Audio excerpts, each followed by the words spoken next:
with that out of the way, let's go ahead and talk about this in-season tournament. So this is obviously like a pretty new thing. I mean, this was just introduced last season. So for those of you guys who don't remember exactly what that is, essentially it's when the NBA and the NBA games, like, you know, they decorate their court in a fancy new color scheme, and they host these rather, I wouldn't really say meaningless games, but I mean, a lot of people consider them meaningless games. But aside from that, they put every single team in a bracket, in a little group. Like, you have Group A, you have Group B, you have Group C on both sides, both the Western Conference and in the Eastern Conference.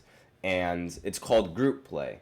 And then I'm just going to go ahead, and later on I'll go ahead and I'll show you exactly which teams are grouped with each other. But all 30 teams essentially have been drawn randomly into groups of 5 within their conference based on win-loss records from the 2023 and 2024 regular season.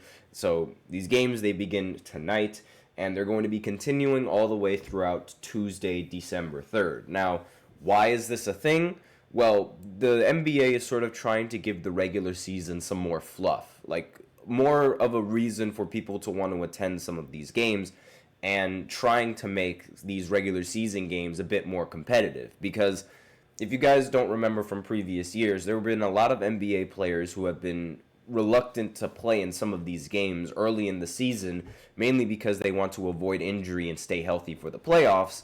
And so this competition is sort of like an incentive for players to want to try and continue to compete in some of these regular season games, right? And so one game is going to be played against each opponent in its group, with 2 games at home and 2 games on the road. And so let's go ahead and let me just pull up this graphic. So these are the teams that are grouped together. As you can see in Group A in the Western Conference, the Timberwolves, the Clippers, the Kings, Houston, and Portland are all grouped up in one bracket, or in one group, excuse me. OKC, Phoenix, and LA is grouped up with the Spurs and Utah. And in the Western C group, you have Denver with Dallas, New Orleans, Golden State, and Memphis. And of course, Western Conference seems a lot more competitive than the Eastern Conference. I mean, OKC, Phoenix, LA in the same group. That's very competitive. Minnesota, Clippers, and Kings, very competitive as well, along with Houston, which I think is a sleeper in the group. And for the Western C, this is arguably the most competitive out of every single one of them. I mean, you have Denver, which is starting to get back on a roll. Dallas Mavericks with Luka Doncic and Kyrie. The Golden State Warriors are rolling again, and Memphis is also rolling again. But again, the big problem with Memphis right now is injuries, right? Like it's a really, really big problem. But in the Eastern Conference, it does seem a little bit lighter. I mean, this bracket right here, I mean, only 2 teams I really feel like can make it out, the Pacers and Miami. And in this one, Cleveland and Boston are really the only ones that are going to make any noise. And in this one, really the only team that's going to make noise, to me, in my opinion, is probably going to be the Knicks. Now, 76ers, they could make some noise. They are going to get Joel Embiid returning later on tonight, so there is that. But again, it's like the Western Conference is just far more competitive, right?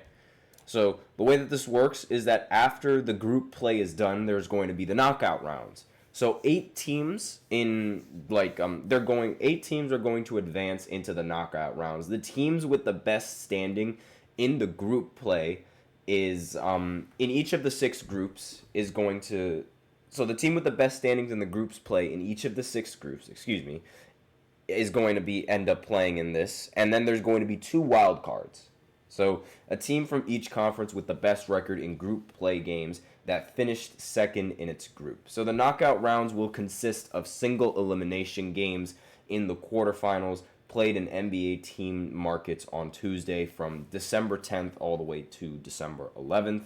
And the semifinals and championship, which is going to be played in Las Vegas on December 14th and December 17th, respectively. So the knockout teams are going to compete for a prize pool and the NBA Cup championship trophy. For those of you guys who don't remember, LeBron James was the first person to win this trophy, by the way. I mean, if he's not the greatest basketball player of all time, I don't know what is. I don't know who is. So all of the 67 games across both stages in the Emirates NBA Cup are going to count toward the regular season standings, except for the championship game. So while it might not seem like these games seem all that important, they really do in terms of NBA standings going into the NBA finals. This is just for fun, right? This is just so that way these games can get a little bit more competitive, because now some of these players are going to have something to fight for. I mean, who wouldn't want to compete for a prize pool? And I'd completely understand the thought process that these guys are rich and they wouldn't. It's really just pocket change at the end of the day for some of these guys, but for some of these guys, it's really not. Most of the time, at least with the way that LeBron does, because LeBron was such a class act last year. He wanted to win the in-season tournament, so that way his teammates could end up getting a lot of the money, a lot of the prize money, that results in winning this championship. So, there are some incentives that some of these players might want to fight for.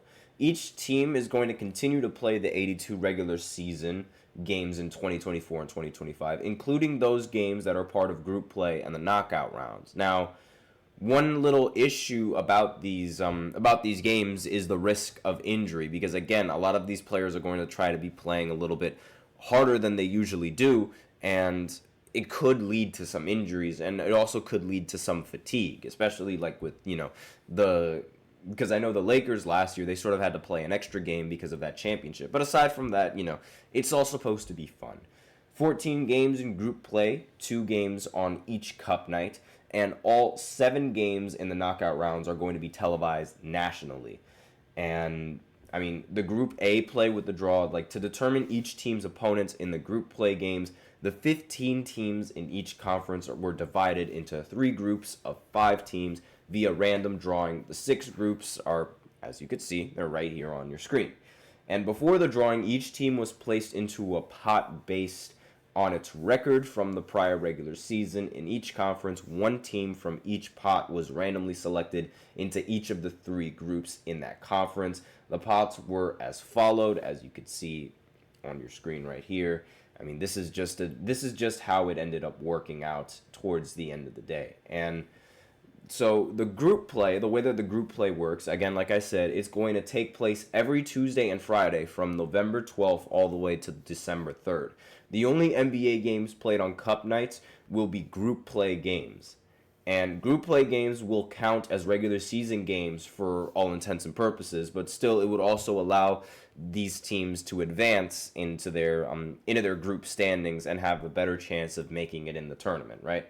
A team is going to play each of the other 4 teams in its group in 1 group play game. A team's record in these 4 intra-conference games will determine whether the team qualifies for the knockout round.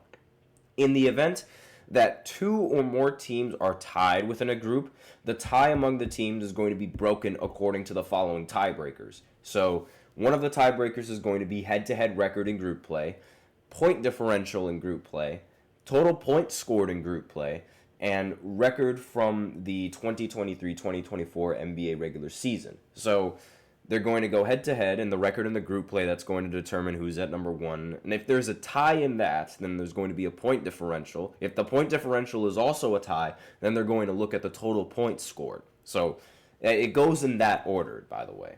Now, the random drawing, which is an unlikely scenario that 2 teams or more are all still tied following the previous tiebreakers. That's another tiebreaker that it could have.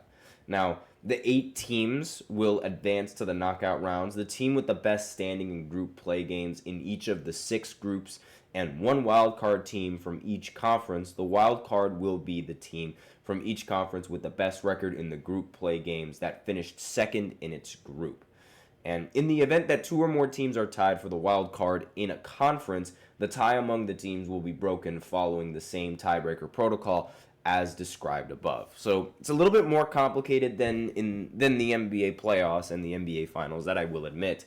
But as the in-season tournament games end up going down, I'm sure they'll do a much better job in explaining it than what I am right now. And with the knockout rounds, this is going to be the last thing before I go into the next segment. They're going to consist of single elimination games for the 8 teams that advance from group play, beginning with the quarterfinals on December 10th and 11th. Teams that win will progress to a neutral site, semifinals on December 14th, and then the championship game on December 17th. So that's how it's going to work. And that's really all that I'm going to talk about for this second segment. So now we're going to go ahead and go into the third segment where I talk about the NFL MVP ladder. And this is just going to be some of it is going to be my opinion. Some of it is also going to be opinion from other polls as well. But this is going into week 11 and my thoughts on these players and where they stand in the MVP conversation. So I'll be right back after this short break. Be sure to stay tuned if you guys are interested. Looking for your daily fix of sports talk without having to pay for it? GSMC Sports Network is available on YouTube. Just search GSMC Sports Network. Get your fix of daily sports talk shows on YouTube, absolutely free. NFL, college football, NBA, MLB, MMA, UFC, fantasy football, and so much more. GSMC Sports Network has shows running all day long, with new sports shows starting every 2 hours. Just like on your favorite cable sports channel, except GSMC Sports Network is absolutely free. Just search GSMC Sports Network on YouTube to catch one of your new favorite shows, like the GSMC College Football Podcast, Chip Shot Football Podcast, Hoops and Heels Women's Sports Podcast, GSMC Basketball Podcast, and so many more. Check it out for yourself. GSMC Sports Network, now available on YouTube absolutely free. Search GSMC Sports Network on YouTube right now.